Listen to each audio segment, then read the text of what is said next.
Assalamualaikum warahmatullahi wabarakatuh. Perkenalkan, saya Syafira Amelia Putri sebagai pembawa acara kali ini dan narasumber saya. Saya Seranova Asya Putri. Ya, nah kita di sini mau bincang-bincang sedikit nih Mbak Stella tentang mazhab. Nah, Oh iya, mazhab. iya. Jadi hari ini judulnya itu mazhab apa yang berkembang di Indonesia. Nah, eh, pertama menurut Mbak Stella sendiri nih, menurut Mbak Stella tuh mazhab sendiri itu apa sih?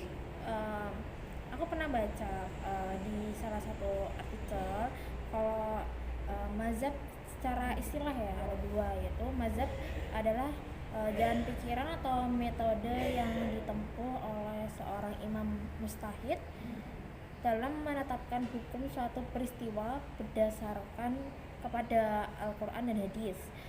Yang kedua, mazhab adalah fatwa atau pendapat seorang imam mustahid tentang hukum suatu peristiwa dalam Al-Quran dan Hadis gitu. Oh, gitu. Nah, berarti kalau boleh saya simpulkan, mazhab itu adalah pokok pikiran atau dasar yang digunakan oleh imam mustajid, Ya. mustajid, ya, dalam memecahkan hukum Islam. Oh ya, ya mungkin lebih garis besarnya seperti Oh, itu. gitu. Oke, oke. Nah, untuk bermazhab sendiri itu apakah ada dasar hukumnya, Mbak? Ya ada apa beberapa ulama kan ada perbedaan pendapat ya.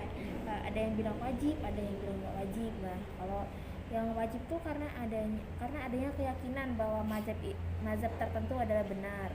Nah kalau yang tidak wajib tuh mayoritas ulama tidak mewajibkan atau takib mazhab tertentu dalam menentukan hukum permasalahan gitu, penyelesaian permasalahan. Oke, seperti itu. Nah, kalau sesuai judul nih Mbak Ya. Sela, nah eh, apa sih mazhab yang tersebar dan berkembang di Indonesia? Eh, dari aku share di artikel-artikel banyak yang mengatakan kalau mazhab yang eh, berkembang di Indonesia tuh mazhab Syafi'i. Untuk mazhab Syafi'i sendiri saya jelaskan singkatnya. Mazhab Syafi'i didirikan oleh Abu Abdullah Muhammad bin Idris bin As bin Utsman bin Syafi'i, lahir di Gaza, Palestina tahun 150 Hijriah atau 767 Masehi, dan wafat pada 204 Hijriah. Nah, Oke. Nah, untuk faktor sendiri nih, faktor apa aja yang bisa menyebabkan mazhab-mazhab ini hilang?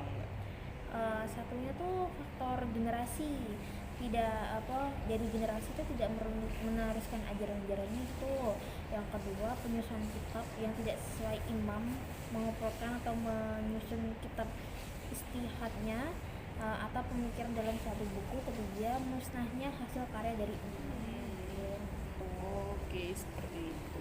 Nah, mungkin nih dari yang kita bahas tentang mazhab segini dulu kali ya Mbak, Ya. karena kita mungkin tadi udah bahas beberapa tentang mazhab-mazhab yang berkembang di Indonesia, pengertiannya mazhab sendiri, terus hukum dasarnya gitu. Nah, sebenarnya masih banyak ya Mbak, Banyak. ya, yang terkait mazhab itu sebenarnya masih banyak.